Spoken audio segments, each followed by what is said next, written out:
First off, I have to say that I'm going to barely go over Thulsa Doom from the core stories written by the same author of Conan, Robert E. Howard. It's almost a completely separate character, with the only similarity being the name. Just thought I'd mention that. With his otherworldly clothing, piercing blue eyes, and his long straight hair, the director of Conan the Barbarian wanted to make it look like Thulsa Doom was from an inhuman race, despite looking very different from his book counterpart, where instead he's depicted as a skeleton in a cloak. This design of him somehow gives more of an impression that he is a part of a much older species, something that's probably wiser and stronger than humans. All of this is seen in his introduction, where his men burn down and kill Conan's village, and during this raid, he's not even there. It's not until the village is almost entirely burned down, and Conan and his mom are the last ones standing, which is where he is first seen. He has no dialogue, he isn't even given a name, but the film somehow spells out that this guy is the one in charge. And this is where we see what type of powers he's capable of, where he gets to kill Conan's mom because of his hypnosis. And credit to James Earl Jones for being able to smoothly look away from eye contact. This impactful villain introduction is all thanks to the lack of dialogue, the photographer Duke Callahan, James Earl Jones' acting, the acting of his henchmen, and also the music. The soundtrack to this movie is on par with the music from Lord of the Rings. Storytelling music at its finest, something that carries the entire film, all composed by Basil Polidoris. And as appreciation for that music, I had it play in the background throughout this entire video, but as I was 3 hours into editing the captions, YouTube took it down, which is just awesome! Thanks, Universal, you really put the emphasis on fair use. Thanks so much! And fun fact, his daughter wrote some of the melodies, even though it's a little concerning when you see what scenes those melodies were used for. Back to the main topic, this level of mystery with Thulsa Doom is kept throughout the film. There is no mention of his backstory, how he got these powers, or what his true motive is. He appears as this force of evilness, like sort of a symbol of every evil dictator into one, which is what James Earl Jones himself said about the character. I think in John Milius' case with Thulsa Doom, he researched all the evil men of history and has sort of put them all in one voice. Making an antagonist's backstory and motive vague is a very risky move, and sometimes it doesn't work at all.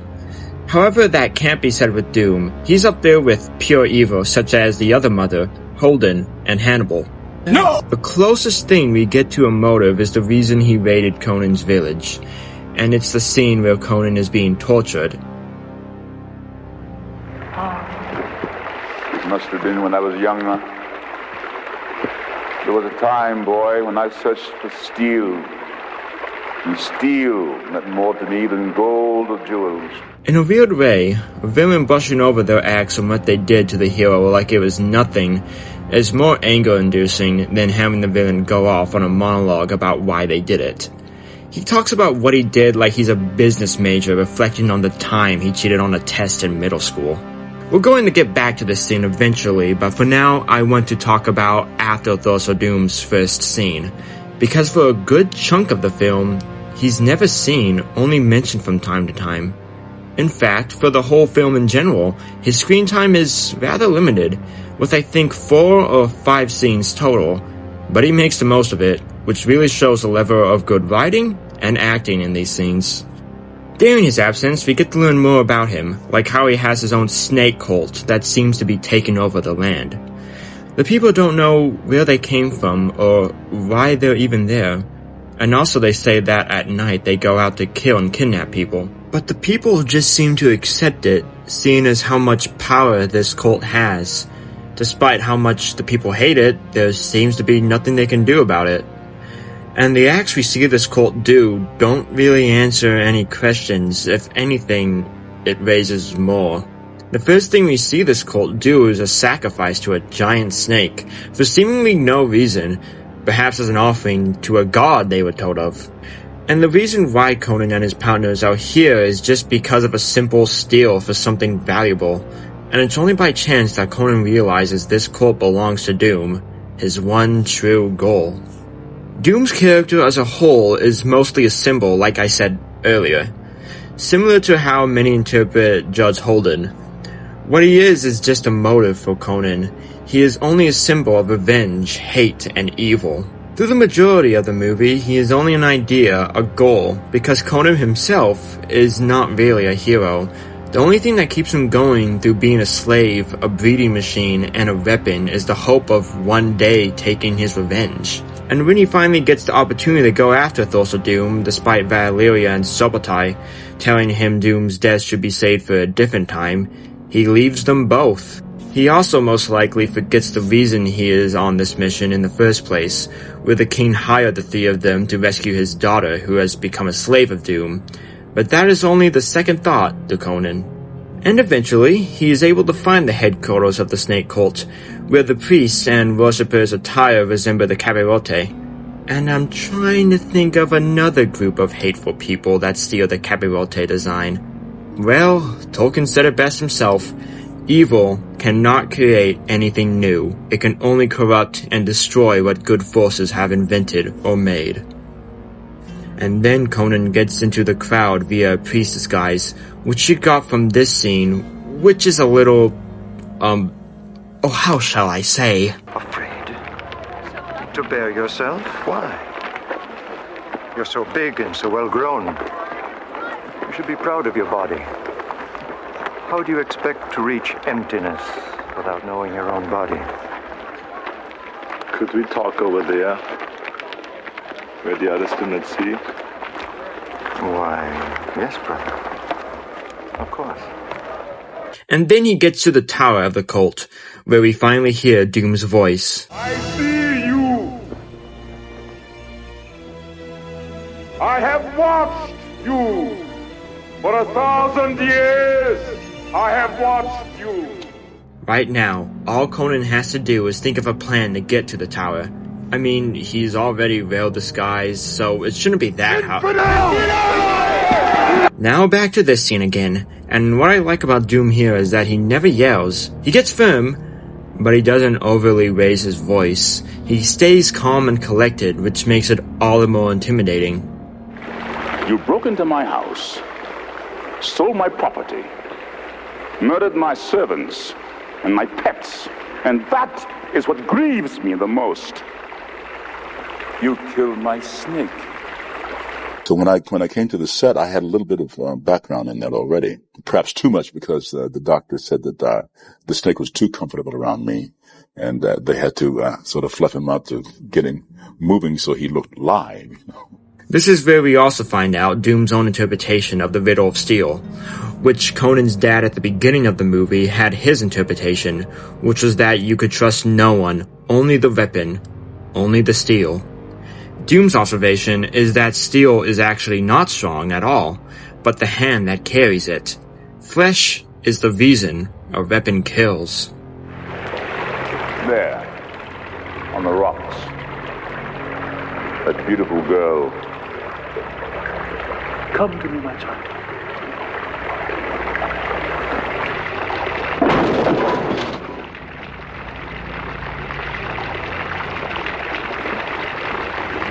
That is strength, boy.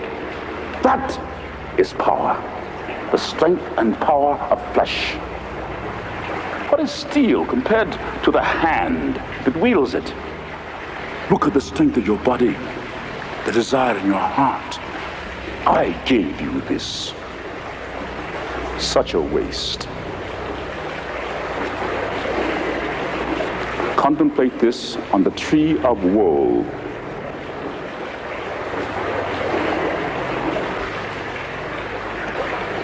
Crucify him.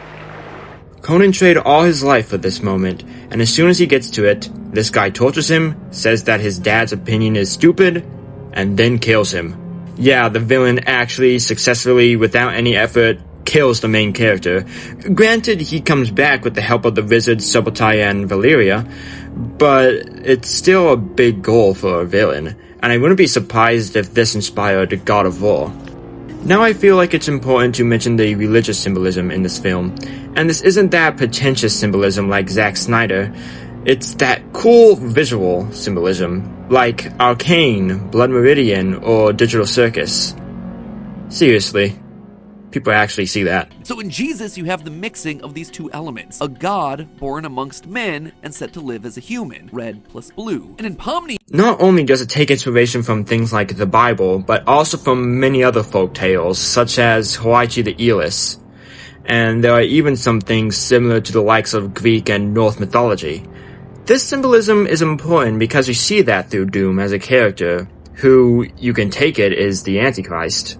He may be able to fool his worshippers into thinking they are making offerings to a god, but in reality, they are all making offerings to him.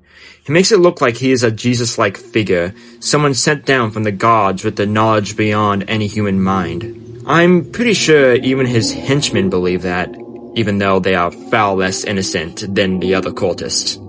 And, like I keep saying, since his backstory is unknown, is he some sort of creature from another world? Like an angel, titan, or god? As tradition with this movie, however, we don't find the answer to the questions, but something that raises more. At least not until... After being saved from death, Conan's revenge has only deepened, and he and Valeria and Subotai sneak into his palace. Here we find out what Doom's cult members have been doing with the infidels. Well, eat them. I don't know how you couldn't figure that out. And during this feast, an orgy is going on, and during this, Doom just sits and watches. Perhaps it's because he is above this sort of behavior. Or, more so, he sees himself that way. This is something only to satisfy his peasants and his slaves, not for something as wise as... Oh. I'm gonna be honest, I should have seen that coming. Like I said, we have nothing but more questions. Perhaps this is on par with Bertrand Russell's view on the examined life, by not finding the definitive answer, but the idea of questions themselves. Maybe that's how this movie sees it. There are no answers to these questions, only theories. Some have theorized for this to be Doom's true form, which explains why his cult is based on snakes and why his motive for killing Conan was for beheading his giant serpent. It's also why he has this orgy but doesn't get involved with it. He's examining and admiring human behavior and satisfaction. It's something that he can never fully get involved in or feel, despite how human he often appears.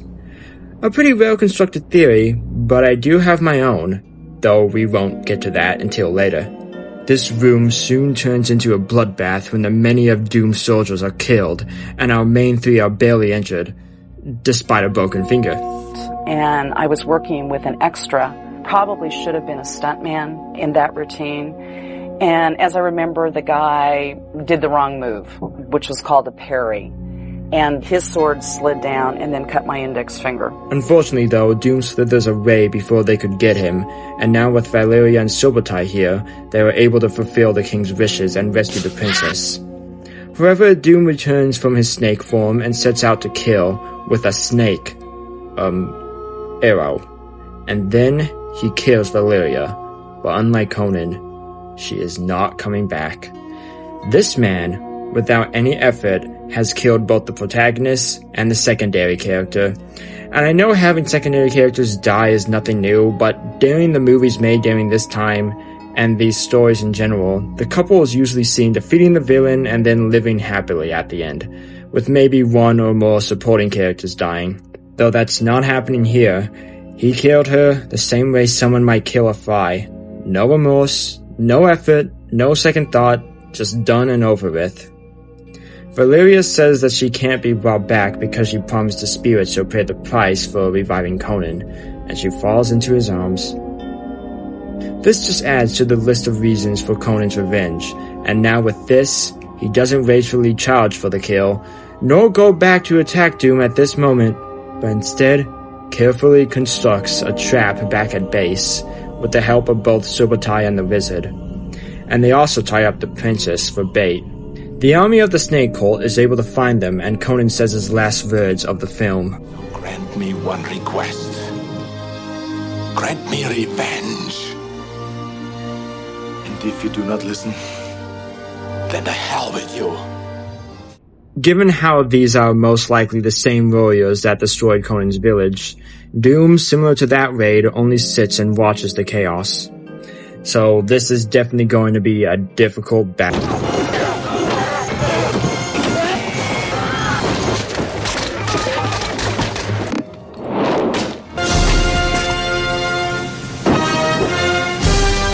Doom then finally takes his part in this battle after literally everyone dies, by attempting to kill the princess the same way he killed Valeria, but he is stopped and retreats. He then decides to use the same strategy Conan did by luring him with bait, because he now knows that this rivalry with Conan is personal, and is sure that Conan will show up alone, and he does so with his father's sword. There are two versions of this scene, one where he goes into the palace alone and one where he sneaks in with the help of the princess.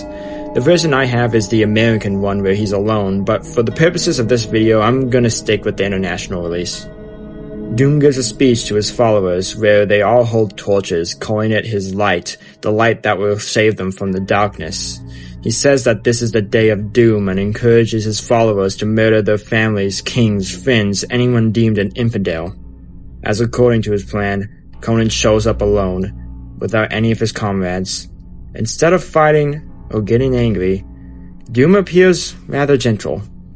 He tells Conan an unfortunate truth, that throughout his life, Thulsa Doom has been his reason to live. It's what got him through everything, and now with the death of Valeria and being tortured and killed, his vengeance has become even more meaningful. But what about after this? What will he have after his one goal is fulfilled? Nothing? Only emptiness? And he contemplates this as he hears Doom call him his son. I am the wellspring from which you flow. When I am gone, you will have never been. What will your world be without me? My son. My son. What Doom's goal here is to make Conan drop his sword, kill him, and then bring forth a genocide. But all it takes for Conan is one look at his father's sword and into Thulsa Doom's eyes. And I have to say, if I had a nickel every time James Earl Jones played a villain where he told the main character he was their father, I'd have 2 nickels, with both very different outcomes. No, I am your father. No!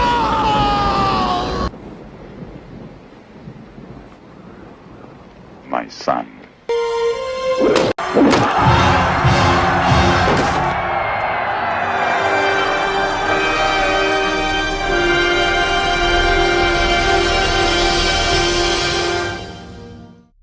Conan's dad's interpretation of the riddle of steel was that flesh was not strong, you can only trust the blade. Thulsa Doom's interpretation was that steel was not strong, but the flesh that wields it. Both are proven wrong by this scene. This shows that it is both the strength of the mind and hand and the sharpness of the blade. That is what gives it strength. This scene also answers most of the questions we had earlier. Everything I said about his true form being a snake, throw it out of the window, it don't matter. All Doom was a sorcerer, and that is what makes him scary but also weak. A villain's strength can also be their weakness. The reason it's scary is because he is a man who is capable of shapeshifting, hypnosis, and also he's most likely used this power to keep his age. But this is also a weakness because, well, this makes him an imposter, a thief, and a faker. Someone who only wants to fool everyone into thinking he's something he's not. A thing that's above everyone, similar to an abuser, or a white dude making a video essay. And even the words he tells Conan, "What will your world be without me?" are the words of an abuser. The reason he has all the snakes around him and turns into one is because he doesn't want to be part of an inferior species. He wants to be someone or something else. Behind everything that makes him a threat is only a tyrant, a manipulator, and also probably a misogynist. I mean, he has an entire tower dedicated to feeding women to a giant snake. has the princess as a slave, makes a woman cultist kill herself to illustrate his point, and chooses to kill Valeria out of the three. All of those things can be threatening, but also pathetic for all the same reasons. This is what leads to his downfall, and his decapitation is enough to tell all of the cultists who this guy was. They don't act like they were broken out of a trance and question their surroundings, but instead it's almost as if they come to realization, they open their eyes, and one by one they calmly throw their torches away and leave the cult. Conan then sits at the steps of the palace with Thulsa Doom's corpse still laying about, symbolizing that even after his death, his damage will never fully be healed, and he will never be forgotten. But even with that, Conan realizes what he must do. He takes one of the lamps, throws it at the headquarters, and it all burns. The princess bows to him, thinking he is the new cult leader to replace Thulsa Doom, but instead he reaches his hand out, and he goes on to return her to the king, her father. Conan's mission was not for any greater good, it was only for him. Even if Doom wasn't committing mass murder, I'm pretty sure Conan would still want revenge. But Doom's death not only fulfilled his duty, but also has brought forth a better world by stopping the genocide and burning the entire building. Even if Doom is never forgotten, even if his pain will live on, Conan made a choice for the greater good, and now he has transitioned from only the protagonist to the hero. Thulsa Doom is in the movie only as that element that leads Arnold on his quest for revenge. And until Arnold gets underway, he is only focused on revenge. That's all he thinks about. He's not a hero until he goes beyond revenge to kill the evil force for the whole world. Then he becomes a hero. It's no stranger that this is the first video I made this year, considering how Thulsa Doom represents some certain people that are relevant, and the themes in general in this movie are relevant. At the time of writing this, 1 month feels like 5. So many things have happened, so many unfortunate things to this country, to the world, and I'm saying that in California, we're dealing with a fire right now, as if the air here isn't already toxic. I want to say that it will get better, and I want to say we have made it through worse, but I can't because others haven't made it through that. I don't know what the future has in store.